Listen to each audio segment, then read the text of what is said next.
Good afternoon, colleagues. In our last lesson, we discussed the theory behind the cost of capital, in particular the weighted average cost of capital, and we focused on the capital asset pricing model. I did promise that I'll come with an example, then we'll discuss the example together. So let's take this question and discuss it, and then we'll be able to work out the weighted average cost of capital, right? The question goes, New Horizons Chemicals is a manufacturer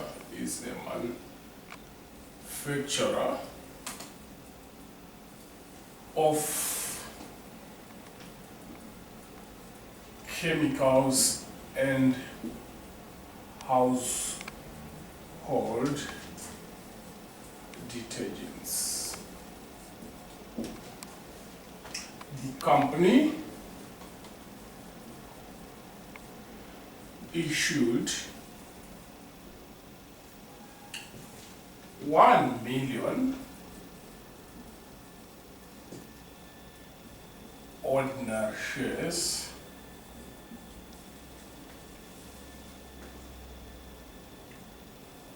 of $10 each on 1 July 2010. The shares are currently trading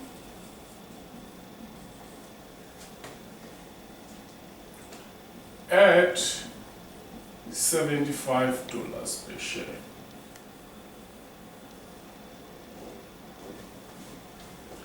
On 1 March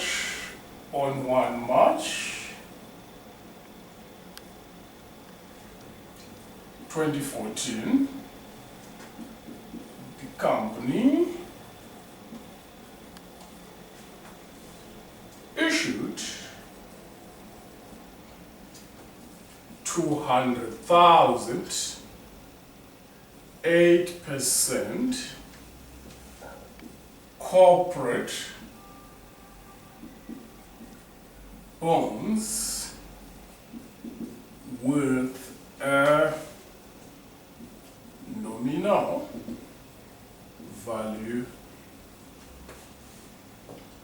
of $100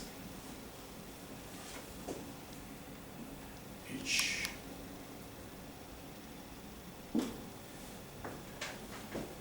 The company pays corporation tax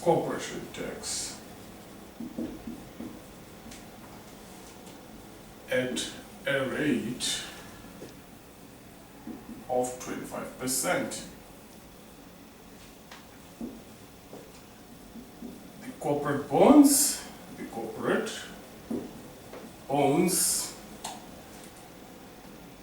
are currently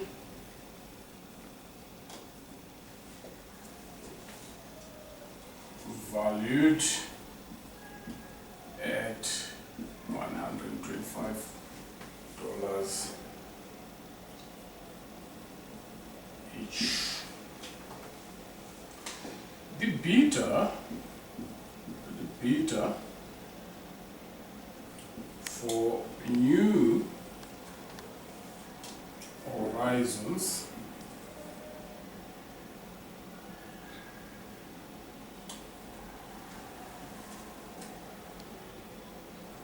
Chemicals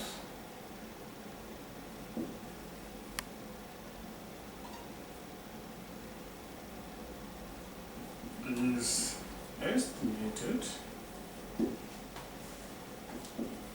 to be 1.4. I would underline the word estimated. Why am I saying estimated? The beta is not an exact figure, it's a close estimate. Even I can say the cost of capital, particularly the cost of equity of any business, it's a very close estimate. It's not an exact figure, right? 1.4.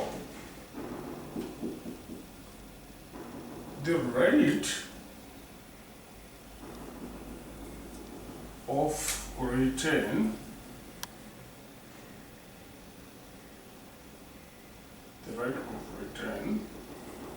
on government bonds is currently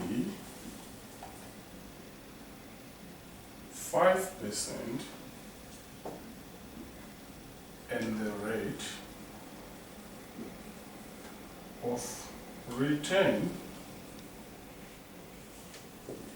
from a market portfolio is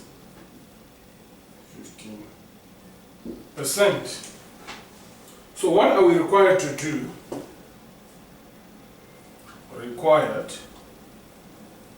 Always read the required if you're answering a question in the exam, right? Calculate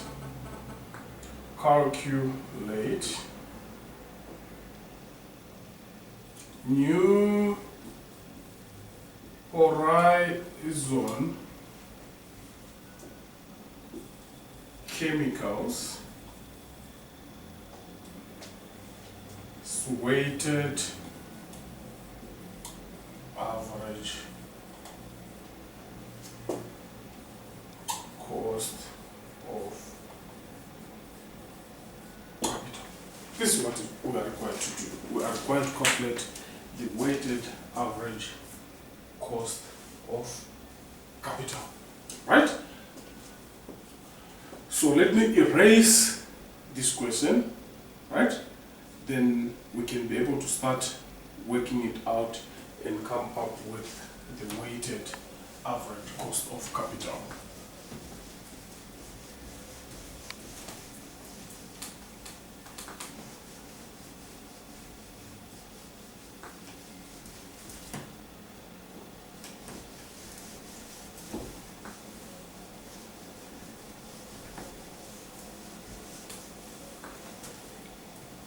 Now, let's have our formula for calculating the weighted average cost of capital. We said weighted average cost of capital, right, is equal to the market value of your equity, which we'll write as E, over the market value of your equity plus debt, which is the market value of the whole business, which is E plus D. D will stand for debt multiplied by the cost of equity plus the market value of debt over the market value of equity plus debt. Okay, let's simplify this by writing where E is the market value of equity, D is the market value of debt. This should be multiplied by the cost of debt, right?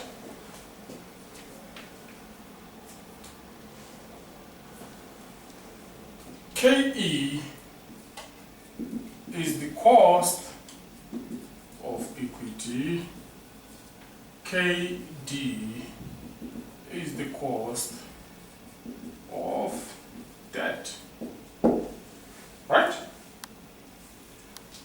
So the first thing is, let's then calculate the cost of equity, right, our KE. We said our KE, how do we calculate our KE? Our KE is the risk-free rate plus the beta multiplied by the return from the market minus the risk-free rate, right? In certain circumstances, you could be given the equity market risk premium as a percentage, which means you just simplify it, right? Now from the question, what is the risk-free rate?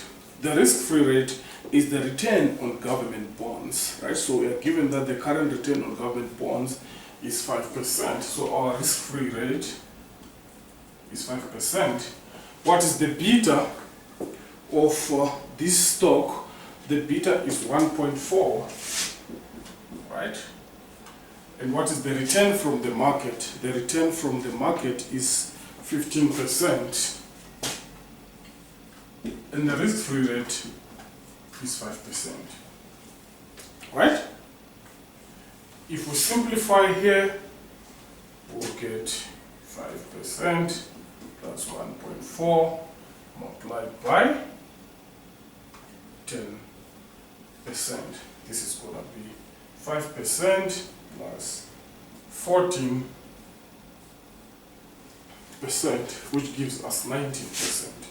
So what it means here is that the cost of equity alone is 19%, and then you find that the cost of equity is always higher than the cost of debt. Why? Because cost of equity resembles the risk that has been taken by ordinary shareholders. So their rate of return should be higher than the rate of return on debt. Now let's calculate the cost of debt, right? So the cost of debt is equal to the rate at which we are paying our bonds, right? But we're simply adjusting this by the tax rate, right? So this is the after-tax cost of debt, right? Our tax rate is 25%, which is 0.25, right? If we simplify, we'll get our cost of debt, which is the after-tax cost of debt of 8% multiplied by 1 minus 0.25. This gives us a return of 6%, right? So now we have the cost of debt, we have the cost of equity. Everything is now simple. We just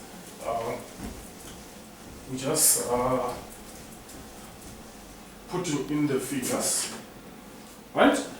So our weighted cost of capital, our weighted average cost of capital will be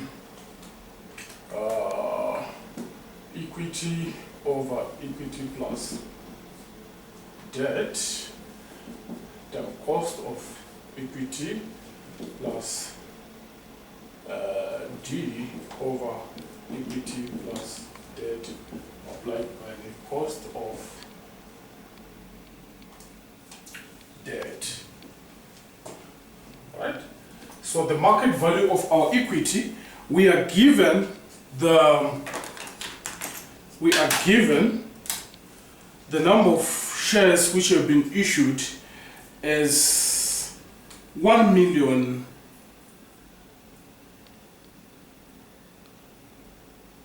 shares, right? 1 million ordinary shares, which are now trading at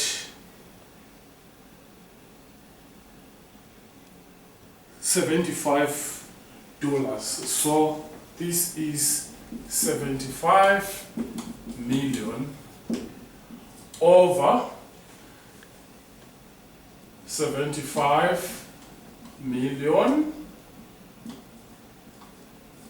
plus debt. Debt is 200,000 corporate bonds trading at